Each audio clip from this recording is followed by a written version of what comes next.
चलो आज chapter number 3 का होमवर्क लिखो, विद्युत रसायन। तो सबसे पहली हेडिंग इसमें लिखेंगे हम लोग विद्युत अपघट्य व इसके प्रकार। विद्युत अपघट्य व इसके प्रकार। पहला सवाल है विद्युत अपघट्य व इसके प्रकार। विद्युत अपघट्य व इसके प्रकार हो गया ना। दूसरा सवाल विशिष्ट प्रतिरोध व इसका सूत्र। विशिष्ट प्रतिरोध व इसका सूत्र हो गया। फिर विशिष्ट चालकता व इसका सूत्र। विशिष्ट प्रतिरोध व इसका सूत्र तथा विशिष्ट चालकता व इसका सूत्र हो गया। मतलब अब इसमें कुछ खास नहीं लिखना है, सीधा सीधा एक परिभाषा इनकी और उसके बाद इनका फॉर्मूला। ठीक है, पूरा विस्तार पूर्वक मत लिखना लगना यदि इतना बराबर इतना तो इतना इसलिए इतना। समझ गए ना। वो इतना जितना तुम्हारे नोट में है वो देखा जाएगा आगे। चलो आगे करो। अब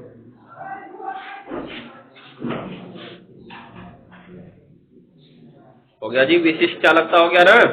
अगला नंबर सेल स्थिरांक और इसका सूत्र। सेल स्थिरांक इंपॉर्टेंट है, याद रखे रहना। है एक चीज विशिष्ट प्रतिरोध, इसका सूत्र तथा मात्रक भी साथ में लिख लो। मात्रक, मात्रक मत भूलना किसी का, क्योंकि अगर सवाल आया तो बिना मात्रक लिखे नंबर नहीं मिलेगा। गुणा भाग पे नंबर थोड़ी नहीं देगा वो, याद रखे रहना। हो गया जी। क्या लिखे? सेल स्थिरांक व इसका सूत्र हो गया ना। तथा मात्रक, तथा मात्रक, तुल्यांकी चालकता सूत्र तथा मात्रक। तुल्यांकी चालकता सूत्र तथा मात्रक। तब तुल्यांकी चालकता का सूत्र यही वाला याद रखना है, लैम्डा ई क्यू बराबर कप्पा गुणा 1000/n, जहां n नॉर्मलता होती है। हो गया। फिर मोलर चालकता सूत्र तथा मात्रक। मोलर चालकता सूत्र तथा मात्रक हो गया। चलो बाकी चीजें होंगी कल। मोलर चालकता सूत्र तथा मात्रक हो गया। चलो अब हम लोग आ जाते हैं अपने सिद्धांत पर। सिद्धांत का रहा था संयोजी बंध सिद्धांत, वैलेंस बॉन्ड थियरी। इस सिद्धांत में हम उपसहसंयोजी यौगिकों की संरचना की व्याख्या करते हैं, यही तो पढ़ा हमने। और इसमें हमने कहा कि किसी भी उपसहसंयोजी यौगिक में जो केंद्रीय धातु परमाणु होता है, सर्वप्रथम संकरण के लिए अपनी समन्वय संख्या के बराबर खाली ऑर्बिटल उपलब्ध कराता है, जो आपस में संकरित होते हैं और संकरण होने के बाद नए संकरित ऑर्बिटल बनाते हैं, जो एक निश्चित ज्यामिति का निर्धारण करते हैं। जैसे हमने कुछ ज्यामितियों को कल लिखवाया था, समन्वय संख्या 4 के लिए और समन्वय संख्या 6 के लिए, क्योंकि हमने इंडिकेट पॉइंट पीछे बता दिया है जब समन्वय संख्या बता रहे थे कि सर्वाधिक संख्या में समन्वय संख्या 6 के यौगिक पाए जाते हैं, और उसके बाद दूसरे नंबर पर सर्वाधिक संख्या में समन्वय संख्या 4 के यौगिक पाए जाते हैं। इसलिए हमने यहाँ पे केवल किसकी चर्चा की है? समन्वय संख्या 6 की और समन्वय संख्या 4 की। ठीक है ना। संकरण हमने बता दिया, एक DsP2 था और एक sp3 था, और उसके बाद तुम्हारा ये D2sp3 था और एक sp3d2 था, है ना। जिसमें अंदर वाले D का प्रयोग किया था उसे क्या नाम दिए थे? अंतः ऑर्बिटल, और जिसमें बाहर वाले D उपकोष का प्रयोग किया था उसे बाह्य ऑर्बिटल। ठीक है ना।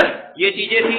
उसमें एक चीज कल और बताए थे, अंदर वाले D का उपयोग करता था, मतलब अगर उसका इलेक्ट्रॉन हुंड के नियम के विरुद्ध युग्मित हो गया हुआ तो हुंड के नियम के विरुद्ध कौन करेंगे ये भी देखा जाएगा। तो लिखो फटाफट, कहां तक हो गया था कल?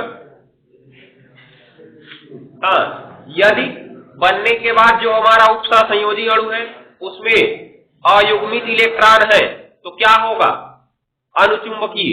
और अगर सारे इलेक्ट्रॉन युग्मित है तो क्या होगा? प्रतिचुंबकीय। हो गया ना? नीचे अगला पॉइंट लिखेंगे। अगला पॉइंट, प्रबल लिगैंड। प्रबल लिगैंड जैसे Cn माइनस तथा CO। प्रबल लिगैंड जैसे Cn माइनस तथा CO, कोबाल्ट नहीं, कार्बन मोनोऑक्साइड। इसका नाम क्या है यूपीएससी नाम? इसका साइनाइडो, इसका कार्बोनिल। साइनो या साइनाइडो दोनों एक था। हो गया ना? क्या लिखे? प्रबल लिगैंड जैसे Cn माइनस तथा CO। हो गया ना?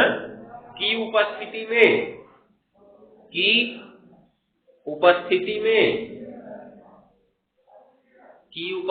में हो गया, केंद्रीय धातु परमाणु के इलेक्ट्रॉन की उपस्थिति में, केंद्रीय धातु परमाणु के इलेक्ट्रॉन की उपस्थिति में केंद्रीय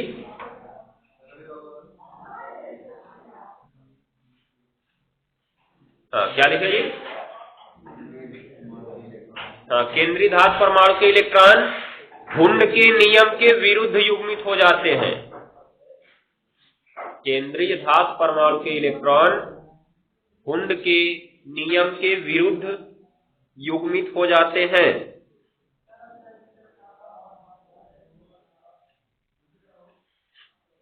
हुंड के नियम के विरुद्ध युग्मित हो जाते हैं।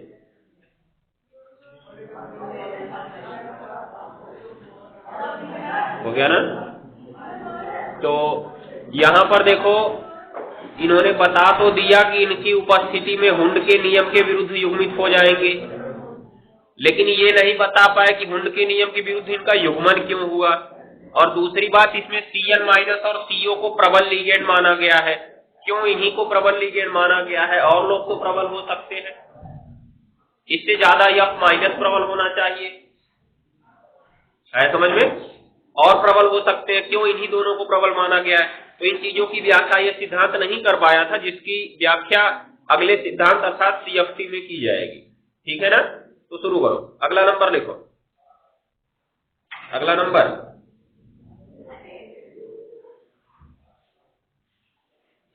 यदि कोई केंद्रीय धातु परमाणु, यदि कोई केंद्रीय धातु परमाणु, यदि कोई केंद्रीय धातु परमाणु, हो गया ना, संकरण के लिए, संकरण के लिए, संकरण के लिए, हो गया, अपने भीतरी कोश के d ऑर्बिटल का उपयोग करता है। संकरण के लिए अपने भीतरी कोश के d ऑर्बिटल का उपयोग करता है। भीतरी कोश के d ऑर्बिटल का उपयोग करता है। हो गया ना? कोष्ठक में लिख देना, जैसे DsP2 या D2sp3 संकरण। इसमें देख रहे हो कि D पहले दिख रहा है ना, तो D पहले दिखने का कारण क्या है? कि भीतरी कोश का है। समझ गए? DsP2 या D2sp3 संकरण हो जाएगा। कोष्ठक बंद। कहां तक लिखे? संकरण। अब संकरण की परिभाषा पहले इसको पॉइंट देखो तब समझे। कहां तक हुआ जी?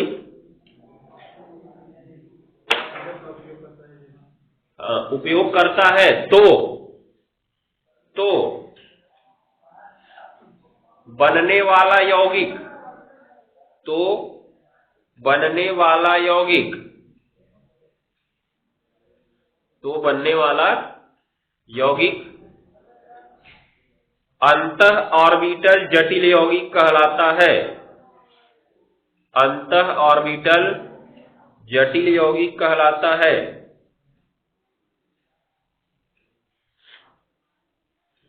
अंतः ऑर्बिटल जटिल यौगिक कहलाता है। हो गया ना? आगे काली पेन से लिख लेना। साधारणतया इन यौगिकों में इलेक्ट्रॉन, साधारणतया इन यौगिकों में इलेक्ट्रॉन, साधारणतया इन यौगिकों में इलेक्ट्रॉन, साधारणतया इन यौगिकों में इलेक्ट्रॉन, हो गया ना, हुंड के नियम के विरुद्ध युग्मित होते हैं। हुंड के नियम के विरुद्ध युग्मित होते हैं। हुंड के नियम के विरुद्ध युग्मित होते हैं।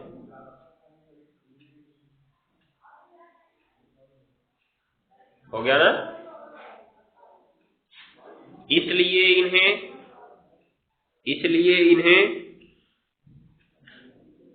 न्यून चक्रण यौगिक भी कहते हैं। इसलिए इन्हें न्यून चक्रण यौगिक भी कहते हैं।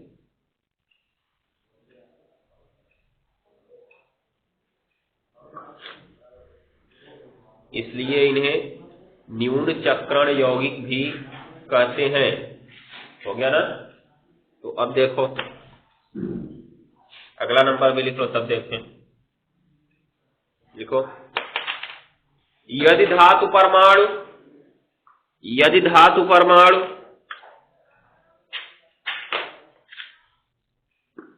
संकरण के लिए अपने बाह्य कोश के d ऑर्बिटल का उपयोग करता है। संकरण के लिए अपने बाह्य कोश के d ऑर्बिटल का उपयोग करता है।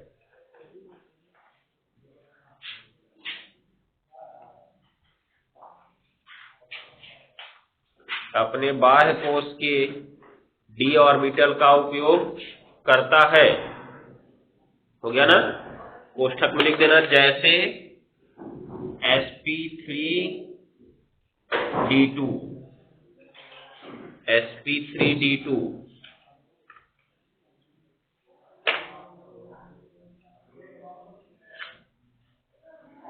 हो गया ना? हो गया? कोष्ठक बंद। तो बनने वाला जटिल यौगिक, तो बनने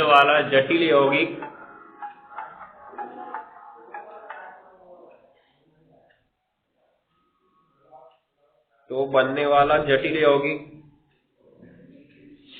बाह्य ऑर्बिटल संकर कहलाता है। तो बनने वाला जटिल यौगिक बाह्य ऑर्बिटल संकर कहलाता है। हो गया? आगे लिखेंगे खाली पेन से।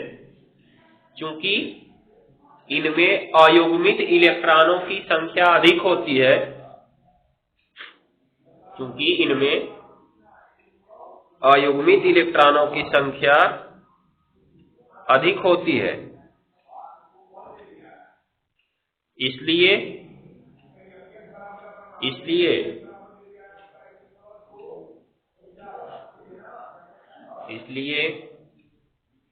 इन्हें उच्च चक्रण यौगिक भी कहते हैं। इसलिए इन्हें उच्च चक्रण यौगिक भी कहते हैं।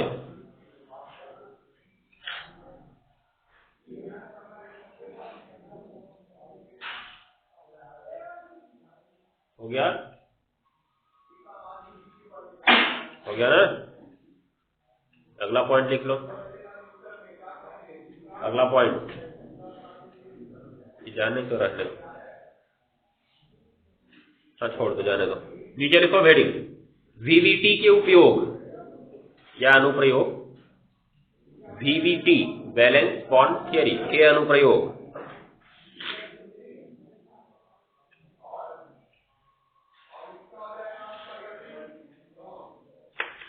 अब देखो, पहले ये संकरण समझ लो, संकरण क्या था, तब आगे बढ़ते।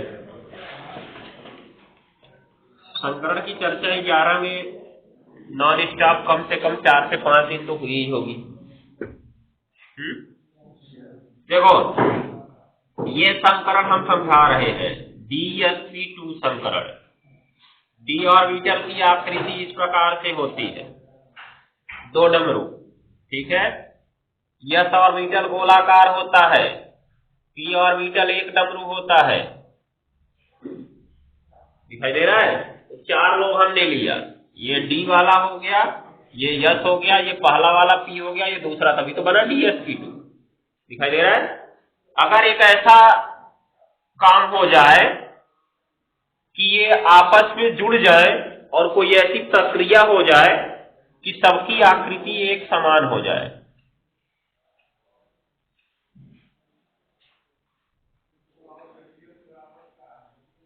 देख रहे हो, दिखाई दे रहा है, सब एक जैसे दिखने लगे। अब ये इस तरह से था, ये भी बदल के उस रूप में आ गया। ये गोलाकार था, ये भी बदल के उसी रूप में आ गया। ये डमरू के आकार का दिख रहा था, ये भी उस रूप में चला गया। ये डमरू के आकार का था, ये भी उस रूप में चला गया, दिखाई दे रहा है। तो ये कौन सी प्रक्रिया है? संकरण। तो कुछ निष्कर्ष निकला अब यहां पे। देखो, ये डी लिया गया, यस लिया गया, पी लिया गया, 2 लिया गया, मतलब P2 लिया गया, 2 P लिए गए हैं। अब हुआ क्या, जब वहां पे कल चित्र बना रहे थे तो हमने देखा था ये जो ऑर्बिटल थे सारे एक पास थे, दिखाई दे रहा था। पहले यस, ये डी वाला, अगर अंदर वाले डी की चर्चा करें तो पहले डी वाला दिखा था, उसके तुरंत बाद 4s का दिखा था, 4s के तुरंत बाद 4p का दिखा था, दिखाई दे रहा है, नहीं दिखाई दे रहा है। निष्कर्ष, ये एक पास थे, अर्थात इनकी ऊर्जा लगभग समान थी। क्या थी? लगभग समान। तो अब यहां से परिभाषा में एक नया शब्द हम जोड़ देंगे। जब लगभग समान ऊर्जा के भिन्न भिन्न ऑर्बिटल, देखो भिन्न भिन्न दिखाई दे रहा है ना। जब लगभग समान ऊर्जा के भिन्न भिन्न ऑर्बिटल आपस में जुड़कर, क्या होकर? आपस में जुड़कर ऊर्जा के पुनर्वितरण से, ऊर्जा के पुनर्वितरण से का मतलब, इसमें अगर इसकी ज्यादा है तो इसकी सबसे कम है, क्योंकि ये सबसे पीछे है। इसकी थोड़ा उससे ज्यादा है, इसकी थोड़ा उससे ज्यादा, इसकी थोड़ा उससे ज्यादा है, लेकिन ज्यादा अंतर नहीं है दोनों। तो हुआ क्या? ऊर्जा के पुनर्वितरण से, अर्थात इसकी ज्यादा है तो ये इसको दे देगा, थोड़ा सा देगा, इसकी ज्यादा है तो ये इसको दे देगा, और इतना देंगे कि चारों इक्वल हो जाएंगे। जैसे मान लो अगर इसका 10 है और इसका 11 है और इसका 12 है और इसका कितना है? 13, तो इस सबका औसत निकाल दो। औसत का मतलब 10, 11, 12 और 13 जोड़ के 4 से भाग दे दो, हो जाएगा। सबकी ऊर्जा उतनी हो जाएगी। कितना होगा जी? 11 10 21, 21 13 34, 34 12 46, 46 में किससे भाग दे दो? 4 से। तो 4 एकम 4 कट गया, फिर 4 एकम 4, 2 बचा, 4 बचे 20, 11.5 आया ना। निष्कर्ष क्या निकला कि इसमें ऊर्जा का ऐसा पुनर्वितरण होगा कि सबकी ऊर्जा कितनी हो जाएगी? 11.5 हो जाएगी। आया समझ में?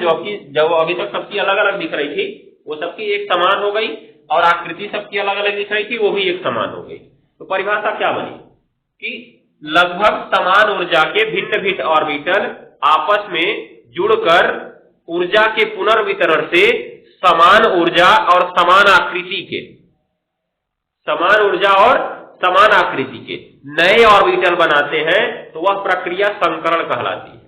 क्या कहलाती है?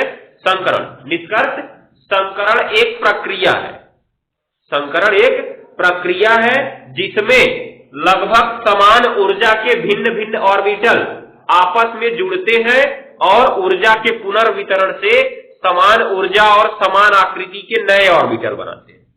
अर्थात अब इनमें कोई अंतर नहीं है। दिखाई दे रहा है? अब इनका नाम न तो यस होगा, न तो पी होगा, न तो डी होगा। इन चारों के मिलने से क्या बना है? DsP2 न, दिखाई दे रहा है? तो इनका नाम होगा DsP2 संकरित ऑर्बिटल।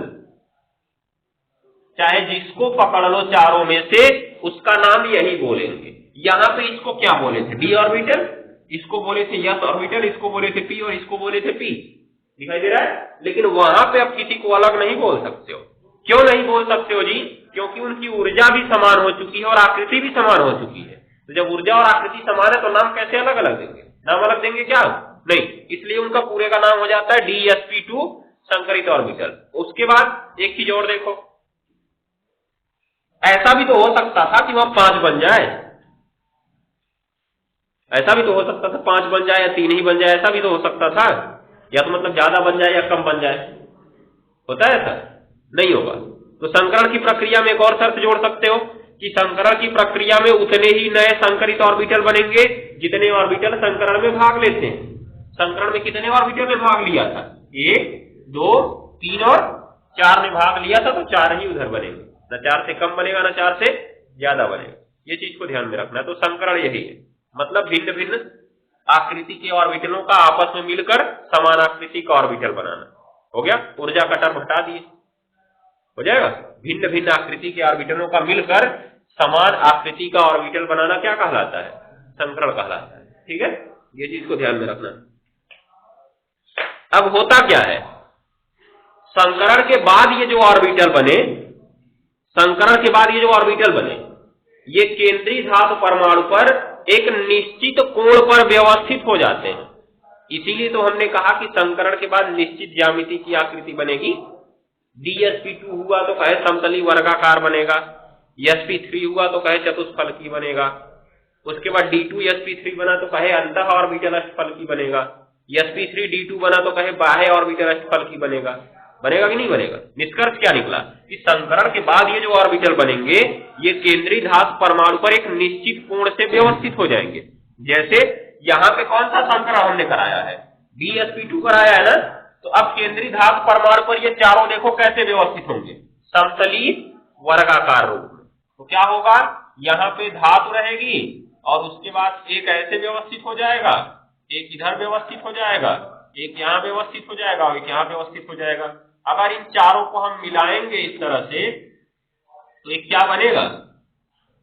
क्या बनेगा जी? ये क्या दिख रहा है? वर्ग दिख रहा है ना। और सभी कोण कितने कितने अंश के होंगे? 90 अंश। अर्थात इन सबके बीच भी कितने अंश का कोण होगा? 90 अंश का कोण होगा। इस तरह से व्यवस्थित हो जाएंगे। अब जो लिगेंड आएगा जुड़ने के लिए, कौन आएगा जी? लिगेंड। कैसे आएगा? पहला लिगेंड यहां से आएगा, यहां जुड़ जाएगा, जुड़ेगा। दूसरा लिगेंड यहां जुड़ जाएगा, तीसरा यहां जुड़ेगा, चौथा यहां जुड़ेगा। अगर कोई यहां से आया तो क्या जुड़ पाएगा? नहीं जुड़ पाएगा। उसमें हम लोग पढ़े थे पहले सिद्धांत में, बर्नर वाले में, कि द्वितीयक संयोजकता निश्चित होती है और अणु की ज्यामिति का निर्धारण करती है, और यह दैशिक भी होती है, अर्थात एक निश्चित दिशा से होती है। तो वहां हमने कहा था नहीं, उनकी कमजोरी थी, केवल बता दिया कि निश्चित होती है, लेकिन ये नहीं बता पाया कि कैसे निश्चित होती है। उसी की व्याख्या हम लोगों ने यहाँ कर दिया कि कैसे निश्चित होता है, कि संकरण होता है। क्या होता है? संकरण। और संकरण के बाद ये ऑर्बिटल एक दूसरे से एक निश्चित कोण पर व्यवस्थित हो जाते हैं। क्या हो जाते हैं जी? निश्चित कोण पर व्यवस्थित हो जाते हैं। अर्थात अब जब लिगेंड उस रास्ते से आएगा तभी जुड़ सकता है। मिठाई यहाँ बट रही है, तुम वहां जाओगे कहां मिठाई मिलेगी तुमको? जब यहाँ आओगे तभी मिठाई मिलेगी। ध्यान देना इस बात। निष्कर्ष, मंजिल उसकी यहाँ पे है तो यहाँ से आप क्या करेगा? दिखाई दे रहा है? यहां से आएगा तो कोई मिलेगा उसको संकरण करने के लिए या अतिव्यापन करने के लिए? नहीं मिलेगा। उसको आना है तो अब यहीं से आना है, फिक्स है, इसी दिशा से आना है। तभी तो कहा गया दैशिक होगा। इसको आना है तो इधर से ही आना पड़ेगा, तभी तो दैशिक हो पाएगा निश्चित दिशा में। अदैशिक का मतलब कहीं से भी ला दो। तो क्या इसको यहां से लाके जोड़ सकते हो? नहीं जोड़ सकते हो। निश्चित दिशा से आएगा तभी जुड़ेगा। इसलिए क्या कहा गया था वहां पे कि द्वितीयक संयोजकताएं दैशिक होती है। जिसकी व्याख्या वर्णन नहीं कर पाए थे उसकी व्याख्या संयोजी बल सिद्धांत करता है। ठीक है ना? चलो, संकरण के बाद जो p ऑर्बिटल भाग लेते हैं उसके अनुसार उनके बीच के कोण का एक निश्चित फॉर्मूला होता है। cos थीटा बराबर -1/m, ये साधारण फॉर्मूला है। आया समझ में? इस फॉर्मूले से बीच का कोण निकाला जाता है। इसीलिए संकरण के बाद कहा जाता है कि ये ऑर्बिटल एक दूसरे से एक निश्चित कोण पर व्यवस्थित हो गए। समझ गए? ये चीज को ध्यान में रखना है तुम्हें। आगे चलो, कहां तक पहुंचे हो? अनुप्रयोग पढ़ना है ना? तो अनुप्रयोग में पहला नंबर लिखो, या अनुप्रयोग में ऐसे लिखो, अनुप्रयोग में लिखो VBT के आधार पर है? नहीं, वैसे लिखना है। VBT के आधार पर विभिन्न संकुलों की संरचना, विभिन्न संकुलों की संरचना, विभिन्न संकुलों की संरचना और चुंबकीय गुणों की व्याख्या की जा सकती है, और चुंबकीय गुणों की व्याख्या की जा सकती है।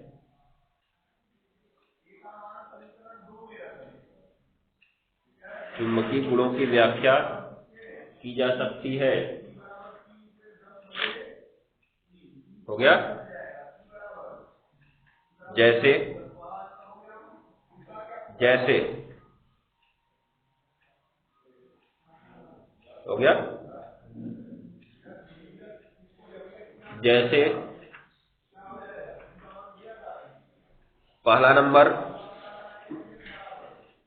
NiCl4 के ऊपर 2 माइनस,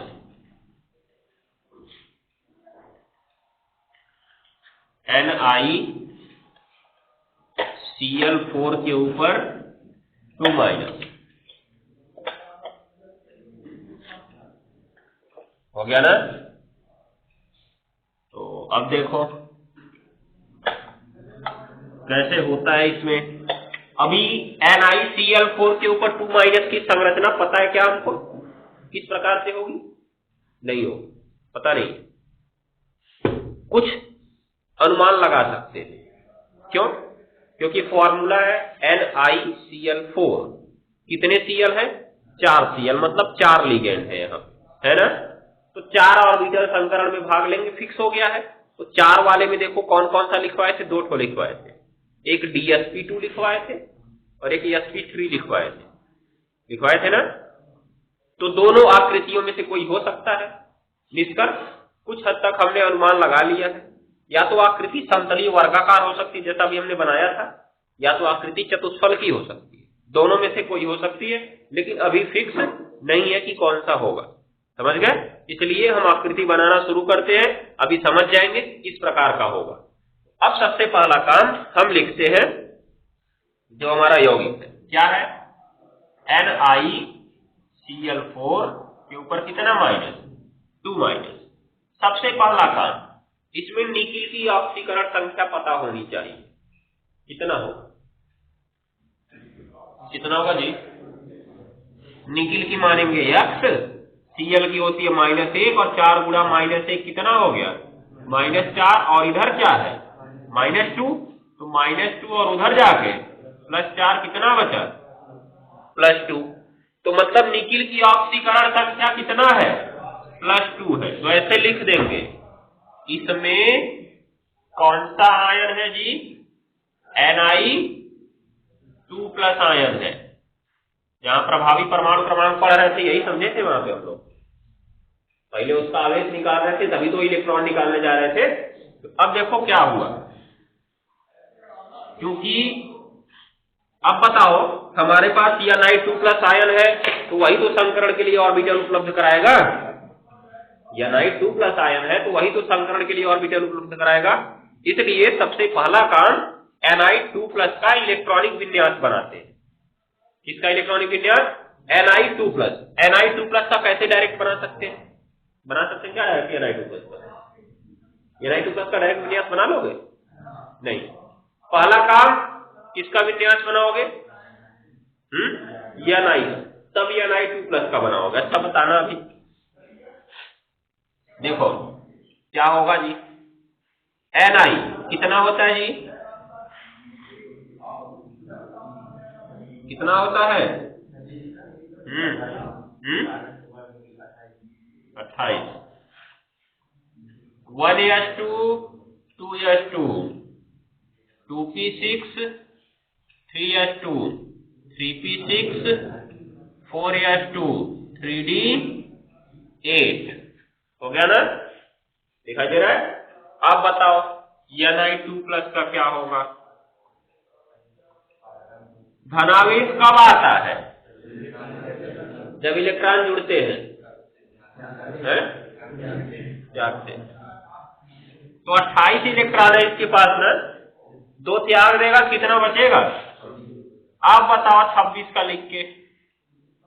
1s2 2s2 उसके बाद 2p6 फिर 3s2 3p6 4s2 3d, सही है? क्यों गलत? क्योंकि इलेक्ट्रॉन जब निकलते हैं तो पहले बाहरी कोश से निकलते हैं। कहां से निकलते हैं जी? बाहरी कोश से निकलते हैं। और बाहरी कोश इसमें कौन दिख रहा है? 4s। कहने का मतलब पहले इलेक्ट्रॉन वहां से निकलेगा तब अंदर जाएगा। ठीक? निष्कर्ष कितना निकालना था जी? तो पहले दोनों कहां से निकाल दो? s से निकाल दो और d का 8 बचा रहेगा पूरा। दिखाई दे रहा है ना? ध्यान दिए रहना। हो गया? तो इसलिए कोश का क्रम देख लो इनका पहले। तो 1s2 2s2 2p6 3s2 3p6 उसके बाद क्या रहेगा? 3d8 फिर 4s 0 और 4p 0 आगे 4d भी 0। देख लेते, जितने की जरूरत पड़ेगी उतना प्रयोग करेंगे। ठीक है ना? शुरू करो, डिब्बा बनाओ इनका फटाफट। ये 3p तक तो पूरा भरा हुआ है ना, कोई मतलब ही नहीं है इनका। हमने कहा केंद्रीय धातु परमाणु संकरण के लिए किसका उपयोग कर रहा था जी? N-1d का, फिर Ns का, Np का और Nd का, इन्हीं 4 का उपयोग करता है। मतलब बाहरी कोश का Spd और भीतरी कोश का केवल d। मतलब भीतरी कोश के केवल ये d का उपयोग करेगा, इन दोनों का उपयोग नहीं करेगा। आया समझ में? तो अब हुआ क्या देखो, तो d से हम डिब्बा बनाना शुरू करते हैं। पहले d वाला ऑर्बिटल कितने प्रकार का होगा जी? 5 प्रकार का होगा ना? बन गया। s ऑर्बिटल कई प्रकार का होता है? 1 प्रकार का। p ऑर्बिटल 3 प्रकार का होता है। हो गया। d का देखते हैं अभी बनाना पड़ेगा नहीं। पहले d में 8 है ना, 8 भर दो, 1 2 3 4 5 6 7 और 8 हो गया ना? अब बताओ क्या ये भीतरी कोश के d का उपयोग कर सकता है? इस d में से किसका उपयोग कर सकता है? कर सकता है किसी डिब्बे का? किसका? क्यों? हाँ वही चर्चा अभी फिलहाल के लिए बताओ, कर सकता है नहीं? अभी नहीं कर सकता है, क्योंकि संकरण के लिए यहाँ कौन सा डिब्बा उपलब्ध कराना है? खाली डिब्बा उपलब्ध कराना है ना। इसका मतलब यहाँ पर निकिल 2+ जो है अभी इस डी वाले डिब्बे का उपयोग नहीं कर सकता है, क्योंकि संकरण के लिए खाली डिब्बा चाहिए। क्या चाहिए? खाली डिब्बा। हाँ अगर ऐसा हो जाए ये वाला इलेक्ट्रॉन इधर चला है तो हमारा काम बन जाए। लेकिन ये वाला इलेक्ट्रॉन इधर लाने की क्षमता किसमें है? मतलब ये वाला इलेक्ट्रॉन इधर आया तो क्या हुंड के नियम से हुआ? हुंड का नियम तो यही है हमारा। अगर हमने इसको भरा तब जानते हो कैसे भरेगा? आज 1 2 3 4 5 6 7 8, ये हुंड का नियम नहीं, हुंड का नियम का विरुद्ध है, अर्थात विपरीत है। तो तनिक पॉइंट में देखो कि हुंड के नियम के विरुद्ध युग्मन कौन करा सकता है। आज का पहला पॉइंट वहीं से शुरू किए। हुंड के नियम के विरुद्ध कौन युग्मन करा सकते हैं? प्रबल लिगैंड। कौन जी? प्रबल लिगैंड। जो यह सिद्धांत केवल Cn माइनस और CO को मानता, हम थोड़ी मानते, जो मानना विपरार है। ठीक है, ध्यान देना। मतलब अगर Cn माइनस होता चाहे CO होता तब हुंड के नियम के विरुद्ध भेज दिया होता अंदर। तो बताओ क्या यहाँ पे Cn माइनस है या CO है? नहीं है, ना तो Cn माइनस है ना तो CO है। इसका मतलब युग्मन हुंड के नियम के विरुद्ध नहीं हो। आया समझ में? तो जैसा है वैसा ही रहेगा, अर्थात हमको ऑप्शन के लिए आगे जाना पड़ेगा। मतलब हम अंदर के डी का उपयोग अब नहीं कर सकते हैं। हम प्रारंभ कहां से करेंगे? अब इस यस से प्रारंभ करेंगे। कहां से प्रारंभ करेंगे जी? यस से। और आवश्यकता कितने की? आवश्यकता कितने डिब्बे की है? कितनी समन्वय संख्या जी? यहाँ पे 4 है ना, तो 4 डिब्बे की आवश्यकता है। तो क्या डी की जरूरत पड़ेगी आगे? नहीं पड़ेगी, मिटा दो उसको। हो गया निष्कर्ष, इसकी कोई जरूरत हमको नहीं है। संकरण के लिए हमको इतने की जरूरत है, अर्थात 1 यस और कितना पी? 3 पी। और भी कहां है? तो कौन सा संकरण हो जाएगा जी? sp3 संकरण हो जाएगा। तो बता दो आकृति कैसी होगी? अब इसकी चतुष्फलकी होगी, फिक्स हो गया। दिखाई दे रहा है ना? या नीचे लिख देंगे हम, क्योंकि Cl माइनस कैसा लिगेंड है? दुर्बल लिगेंड है। इसलिए यह हुंड के नियम के विरुद्ध युग्मन नहीं करा पाएगा। आया समझ में? तो इसलिए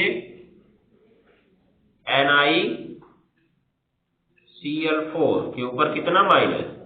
2 माइनस का विन्यास बराबर, देखो डॉट डॉट जहां तक ये है ये तो यही रहेगा, दिखाई दे रहा ना? यहां तक हो गया ना?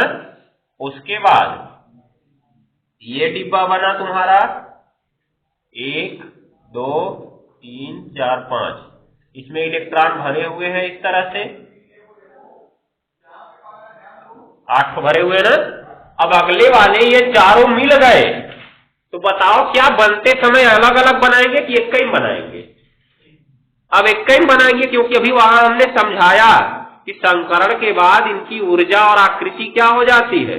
समान हो जाती है। अर्थात यहां से अब 4 डिब्बा एक ही साथ बनेगा। दिखाई दे रहा है? और ये कौन से ऑर्बिटल है? sp3 संकरित ऑर्बिटल है। देख रहे हो? अब इन पे कौन आएगा? कौन आएगा इनसे जुड़ने के लिए? Cl माइनस आएगा ना। कितना कितना इलेक्ट्रॉन लेके आएगा जी? एक एक इलेक्ट्रॉन है। कौन सा पंथ दिखा रहे हैं यहाँ पे?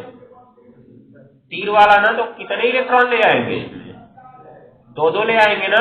और दोनों किसका रहेगा? Cl का रहेगा। थोड़ा अलग तरीके से इनको दिखा रहा है, मतलब डॉटेड लाइन से, जिससे अलग दिखे। तो अब देख के बताओ, ये देखो पीछे का डॉटेड लाइन ये डिब्बा है, मतलब यहां से यहां तक कोई जरूरत ही नहीं थी बनाने की हमको। दिखाई दे रहा है ना? बदलाव जहां से हुआ वहीं से तो बनाएंगे यहां से, तो यहां से हमने बनाया हुआ है। तो अब बताओ इसमें कोई अयुग्मित इलेक्ट्रॉन दिखा? अयुग्मित इलेक्ट्रॉन मतलब किसी डिब्बे में एक इलेक्ट्रॉन दिखा? क्या दिखा? दिखाई दे रहा है ना? क्या हुआ इसमें? अनुचुंबकी की प्रतिचुंबकी? अनुचुंबकी होगा ना। ये चीज को तुम बता सकते हो आराम से, हो जाएगा। तो इसकी आकृति कैसे बनाओगे जी, ये तो हमारा हो गया पूरा विस्तार। तो कैसे बनाना है समझ गए हो। पहले लिख लेना है संकुल, ऑक्सीकरण संख्या निकाल लेना है, निकाल लिए। फिर जौन केंद्रीय धातु परमाणु पहले उसका इलेक्ट्रॉनिक विन्यास लिखना, फिर उसका जो आवेश बना उसका इलेक्ट्रॉनिक विन्यास लिखना। और इलेक्ट्रॉन निकालते समय एक बात याद रखना कि इलेक्ट्रॉन पहले किस कोष से निकालना, बाहरी कोष, ठीक है ना, हो जाएगा। उसके बाद कोष का क्रम बदल लेना, कोष का क्रम मतलब पहले पहला वाला पूरा, फिर दूसरा वाला पूरा, फिर तीसरा वाला पूरा, तब चौथा वाला शुरू करना। देखो यहाँ पे 4s के बाद 3d आ रहा है ना, वही 3d को उल्टा कर देना है। क्या ठीक, 4s 0 रहेगा, हो गया ना। तो ध्यान देना, कोष का क्रम कर लेना, इसको कर लोगे तो क्या हो जाएगा, इस तरह से बन गया। अब इसके बाद इसमें देख लेना, अगर यहाँ पे Cn माइनस दिखा चाहे CO दिखा, Cn माइनस दिखा चाहे CO दिखा, तब कहना कि यह प्रबल लिगैंड है, इसलिए हुंड के नियम के विरुद्ध युग्मन करा देगा। तो करा देना, उसको कल समझा देंगे, ठीक है। आज हम एक दुर्बल वाला दे रहे हैं, घर से करके आना है तुमको। तो अब क्या हुआ यहाँ पे देखो, ये Cl माइनस दुर्बल लिगैंड है, इसलिए हुंड के नियम के विरुद्ध युग्मन नहीं करा पाएगा। अब नीचे का चित्र कैसे बनाओगे, ये डॉटेड लाइन इतना छोड़ देना जिसकी जरूरत नहीं है। जहां से हमने डिब्बा बनाया ना, वहीं से डिब्बा बना के, और ये जितने लोग एक साथ मिले हैं सबको एक साथ बनाना, चाहे 4 हो, चाहे 5 हो, चाहे 6 हो, ऐसा समझ में, सबको एक साथ बनाना। और जितने यहाँ पे लिगेंड दिख रहे हैं उन्हीं को बारी बारी से ले जाके जोड़ देना। अब यहाँ बनाने के बाद देख लेना कोई युग्मित इलेक्ट्रॉन मिला कि नहीं मिला, ठीक है ना। अगर कोई अयुग्मित इलेक्ट्रॉन मिल गया तो अनुचुंबकी, और अगर सारे के सारे युग्मित है तो प्रतिचुंबकी। तो यहाँ पे लिख देंगे कि चूंकि इसमें कितने अयुग्मित इलेक्ट्रॉन है, 2 अयुग्मित इलेक्ट्रॉन है, इसलिए यह क्या है, प्रतिचुंबकीय है। अब चूंकि sp3 संकरण हुआ ना जी, sp3 संकरण यहां कर देते हैं। देखो चूंकि sp3 संकरण है, इसलिए आकृति क्या होगी, चतुष्फलकीय। तो देखो चतुष्फलकीय आकृति कैसे बनती है, ये है निकिल, एक रहता है ऊपर, एक रहता है इधर, एक रहता है इधर, एक रहता है यहाँ तल के ऊपर, ठीक है ना। तो एक Cl यहाँ दिखा दो, दूसरा Cl यहाँ, तीसरा Cl यहाँ और चौथा Cl यहाँ, और कुल मिला के इसको एक बड़े कोष्ठक में बंद करके इसके ऊपर कितना माइनस दिखा दो जी, 2 माइनस दिखा दो, हो जाएगा ना। ये प्रकार से इसकी आकृति है, क्या चीज, चुंबकीय रहेगा, हो गया ना। ये लिख लो तुम लोग। अब आते हैं कहाँ पे, एक घर के लिए लिखते हैं, पहले लिखते हैं ना, हम घर के लिए बोलते थे यार। देखो CuNH3 4, इसके ऊपर 2+, Cu, उसके बाद कोष्ठक में NH3 4, इसके ऊपर 2+, हो गया ना, 2+, हो गया। और कहीं किसका बना के ले आना, FeCl6 के ऊपर 3-, दोनों बना के ले आओ। दोनों दुर्बल वाला दिए हैं, प्रबल वाला भी नहीं दिया, प्रबल वाला को समझाएंगे तब देंगे। हो गया, आगे नहीं समझ में आ गया, मत करना नहीं समझ में आया, बना के ले आना, बहाना मत बनाना, नहीं समझ आने नंबर को करेगा, गलत से ऐसे ही बना के ले आना है कुछ भी करना, यही है बस, इतना ही चीज है, इसमें और कुछ है ही नहीं, ठीक है। ये ध्यान देना, यहीं पे एक चीज पहचाननी है कि दुर्बल है तो विरुद्ध युग्मन करा देगा, प्रबल है तो दुर्बल है तो नहीं करा पाएगा, प्रबल है तो करा देगा। प्रबल वाले की चर्चा कल कर लेंगे, बाकी चीजें देखते हैं कल।